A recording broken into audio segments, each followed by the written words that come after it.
Hey everybody, welcome back to my blog. I'm Sharice Simmons, and I'll be talking about Gottman's two marital conflicts.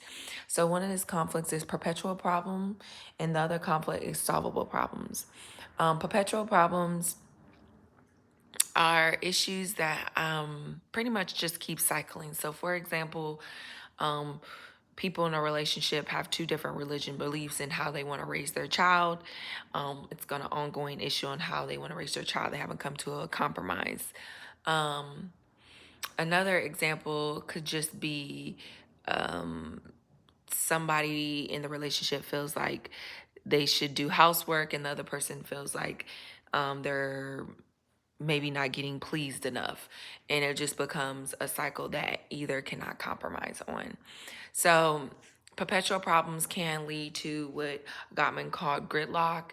During gridlock, essentially you just can't come to a compromise. Signs of gridlock would be you discussing a subject and you feel more frustrated or hurt about it, or you're discussing the problem and one of the partners thinks it's kind of like, okay, this is like laughable, like why can't we get to a resolution?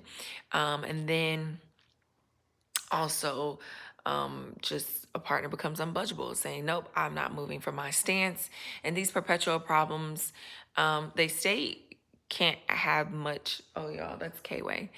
Um, they say that they don't have, ooh, they say that they don't have much effect on the relationship. Like you could still have a healthy relationship even if there are perpetual problems, which is interesting because it's really a cycle that either person in a relationship is not budging on. And then to solvable problems. So solvable problems are problems that are obviously solvable. In any case, Gottman says they're solvable, but it doesn't cause excessive tension, and it's just two people just not wanting to compromise or find a compromise to the issue. He also talked about how it infects like emotional intelligence in couples. So a lot of people who have solvable problems and their issues are not causing too much tension, but their issue is because they need to learn how to effectively communicate, how to like read their partner's warning signs, learn to compromise, and then just loving each other's perfect imperfections. So solvable problems could be as simple as you spent half amount of money, the other person wants to save an amount of money. A compromise is, hey, how about we save half and we spend half?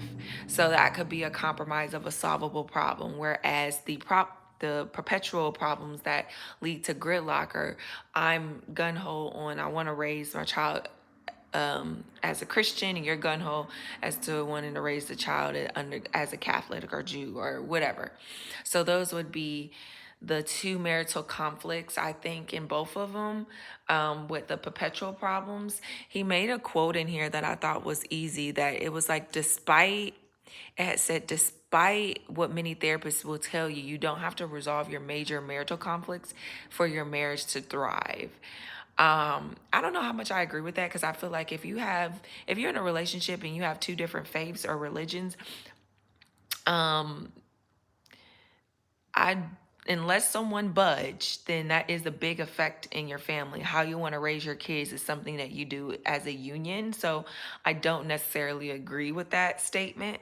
Not just with religion, but I think in general, like other examples that he gave in regards to like sexual drive in a relationship and some other things, like yes, they can be fixed, but if the particular person is just simply unhappy and feeling lacking in the marriage, then the marriage is not thriving and they need some type of therapy to help combat those feelings and what they feel lack. So that's just what I have understood, based on Golden Bird's reading, based on just understanding of being and getting ready and being in a marriage. Those are big issues and big conflicts. So yes, that's all I had to say, everybody. Say hi and bye to K-Way. Thank you for watching.